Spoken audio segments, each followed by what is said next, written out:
Hello students, please subscribe the channel, drop a like, share and comment. This is exercise number 20 of the Progressive Monthly Magazine, August 2022 on the speed of 100 words per minute. Start.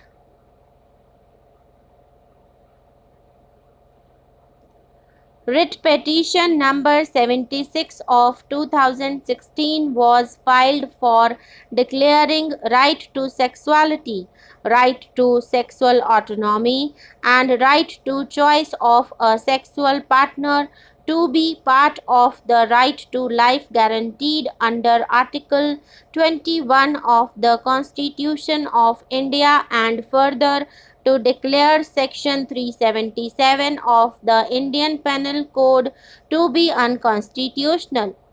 When the said writ petition was listed before a three-judge bench on 8/1/2018, the court referred to a two-judge bench decision rendered in Suresh Kaushal, wherein this court had overturned the decision rendered by the division bench of the Delhi High Court in Naz Foundation. It was submitted by Mr. Arvind Datar, learned senior counsel appearing for the writ petitioners, on the said occasion that the two-judge bench in Suresh Kaushal had been guided by social morality leaning on majoritarian perception, whereas the issue, in actuality, needed to be debated upon in the backdrop of constitutional morality. A contention was also advanced that the interpretation placed in Suresh Kaushal upon Article 21 of the Constitution is extremely narrow and, in fact, the court has been basically guided by Article 14 of the Constitution.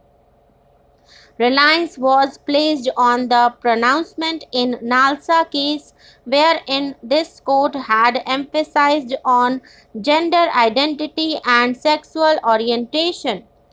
Attention of this court was also invited to a nine-judge bench decision in K.S. Swamy and another versus Union of India and others, wherein the majority, speaking through Chandrachud J., has opined that sexual orientation is an essential component of rights guaranteed under the Constitution which are not formulated on majoritarian favor or acceptance. Called J, in his concurring opinion, referred to the decision in Mosley versus News Group Newspapers Limited to highlight that the emphasis for individuals' freedom to conduct his sex life and personal relationships as he wishes, subject to the permitted exceptions, countervails public interest.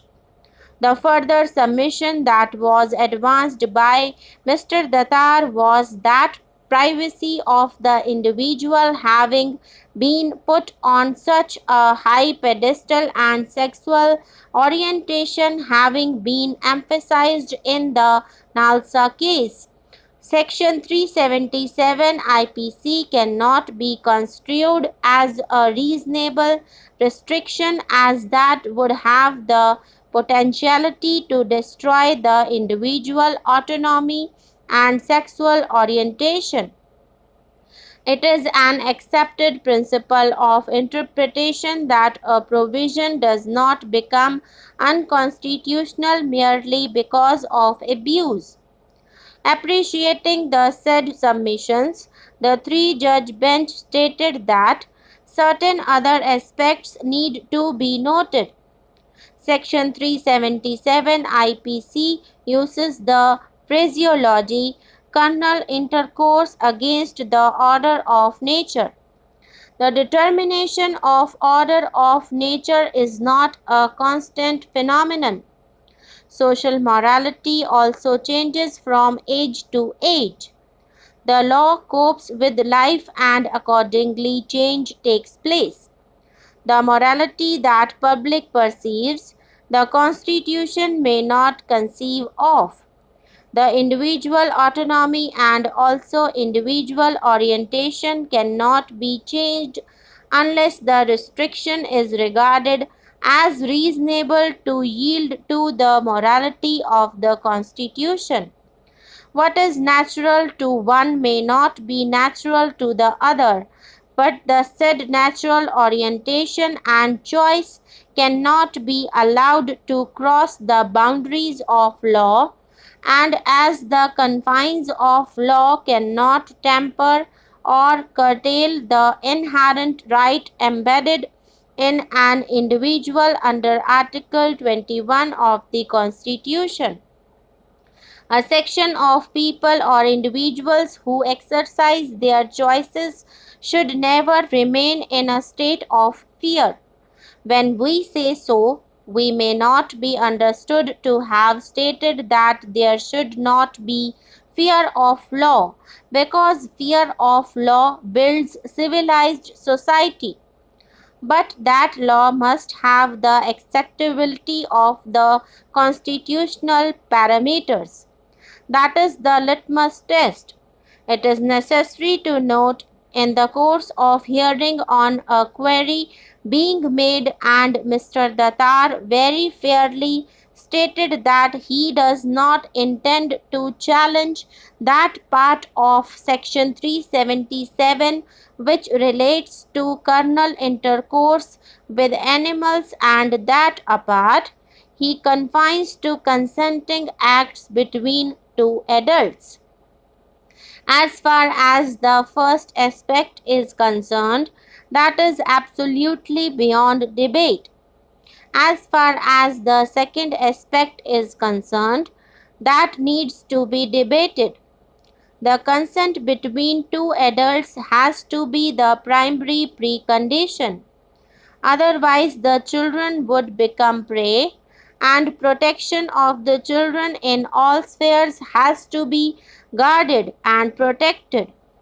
Taking all the aspects in a cumulative manner, we are of the view the decision in Suresh Kumar Kaushal's case requires reconsideration. The three-judge bench expressed the opinion that the issues raised should be answered by a larger bench and, accordingly, referred the matter to the larger bench. That is how the matter has been placed before us. We have heard Mr. Mukul Rohtagi, learned senior counsel, assisted by Mr. Saurabh Kirpal, learned counsel appearing for the petitioners in writ petition number 76 of 2016, Miss Jaina Kothari, learned counsel for the petition in writ petition number 572 of 2016, and Mr. Arvind P. Datar, learned senior counsel for the petitioner in writ petition number 88 of 2018.